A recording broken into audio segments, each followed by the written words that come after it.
YouTube, here again with some of my thrift stores and flea market finds for July 20th, 2013. To start off, I have this 1969 minibus. It's in really good shape. The plastic's not broken or bent or anything like that. The only problem with it is this one sticker that's peeled off. I paid $2 for this, but I also got another bag of toys for $2, which I'm going to show you next. Okay, to start off, here's a Buddy L blue truck. I don't know much about Buddy L, but I heard it's a brand to know really well. I don't believe these toys are worth as much because they're not from like the 1930s or the 1940s when stuff was made to last and it was just better quality stuff.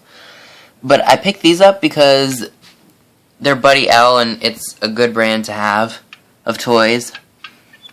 I don't know how much these trucks are worth, but you know, for $1 or less than that, once I did all the math, I couldn't beat it. And I had an expert with me who told me it was worth picking them up.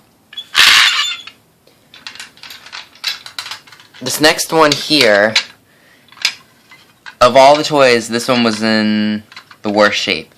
Stickers were peeling, the metal's a little beat up, and other than that, there's nothing really wrong with it. I mean, it works. There's nothing wrong with the wheels or anything, as you can tell. Alright, this next one is also a Buddy L. You can move it like a bulldozer, and you can move the little scooper like a real bulldozer. Most of these toys that I found here by Buddy L were marked either by made in Hong Kong or made in Japan, so those are key things to look for when you look for certain toys. If you see made in China on these toys, they're not old at all. But if you see things like made in Hong Kong or made in Japan, most of the time they're vintage. If you see stuff like made in Taiwan or China, it's not worth picking up no matter how cheap it is. The last item I got from that thrift store that came in the bag of toys that I got the discount on was this. A 1982 Doc Ock in his vehicle. I heard from my dad, the expert, that this was worth the whole bag, even though there was Buddy L toys in there. He's marked 1982, made in Japan. There's nothing really wrong with him at all. All his arms are there, he's driving like he should. It moves fine. Nothing's really wrong with it. That was the thrift store haul. Now to get to my top finds and the ones I'm really excited to show you guys. Okay, to start off, my mom found me another Fisher-Price toy. I'm kind of into Fisher-Price, as you guys could probably tell from my vintage collection video. I've got quite a few of them. This is a 1968 Fisher-Price tow truck. He's only missing his hook to carry the cars on. My mom bought him for me. He was only 50 cents. I'm going to give you guys a tip on Fisher-Price. Do not pay a lot of money for this stuff, especially if you're a reseller. Fisher-Price is not worth what people think it is. Even toys back then, the ones you really want to look for, you want from the 1930s or the 1940s when they were all wooden and there was like iconic characters like Donald Duck and all those other cool toys. There's so much of these out there. I've seen the patent pending on here of like 4 million of each of these toys. I mean, they're cool, but you don't want to spend a lot of money on them. I never do. My limit for these toys are like $1.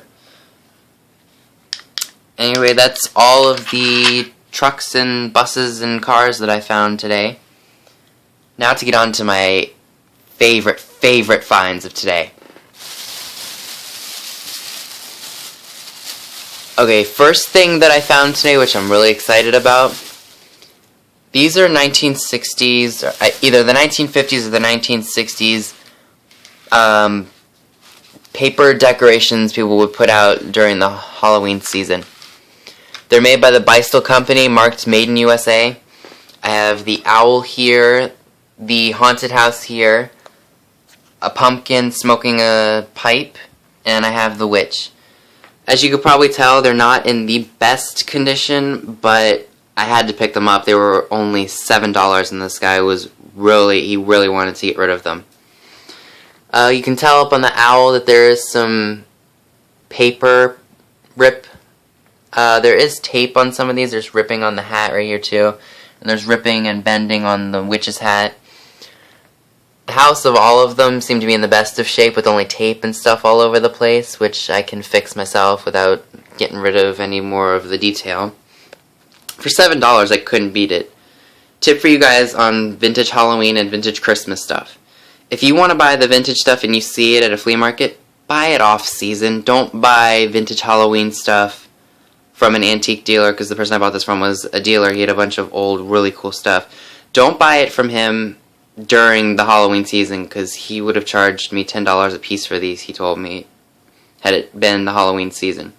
Same with Christmas. Buy it off-season. Buy this stuff during the spring and summer when you know you can get a good deal on it, especially if you love to decorate the holidays with vintage like I do. Anyway, those are those. Those are the only 4 I could find of the set. I know there's a few more that I have to find. Okay, these other items I was really, really excited about finding. I found a bunch of these Santa blow molds. Of all of them, this one was the biggest one. I mean, he's huge. The only problem with him is that he has a split right down here, as you can tell. I don't even know why it was put on there. I mean, he holds up fine even without it. He was the one that I could not find any markings on whatsoever. I just know he's old, judging by how he looks and the way the plastic is on him and stuff like that. For the Santa blow molds and one other item that I got from this guy, he was a 16-year-old and he was a really cool guy. He loved all his old stuff like my family and I do. I got 5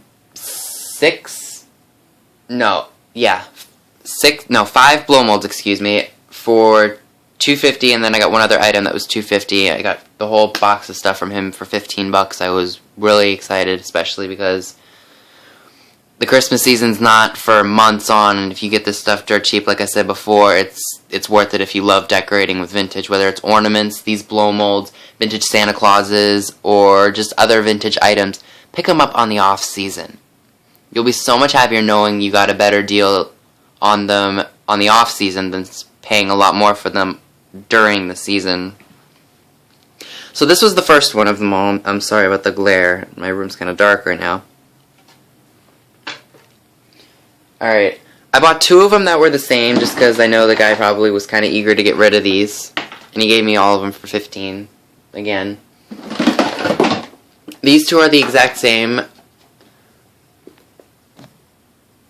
No, I'm sorry, they're actually not the same. One's got his mouth closed and one of them's got his mouth open.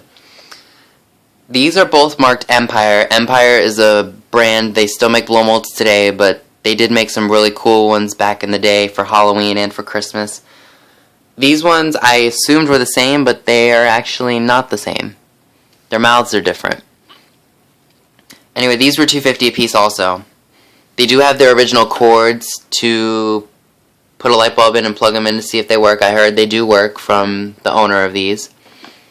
I thought these were really cool, and I'm amazed that I found these.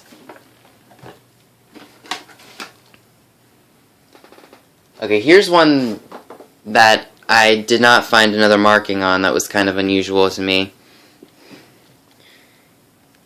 He was cool too, and I have heard that these do work, which is really cool considering that a lot of the times they don't have the cords with them, or they don't have, or they're broken or chipped or whatnot. Sorry for the glare once again, I'm trying to show you guys his face.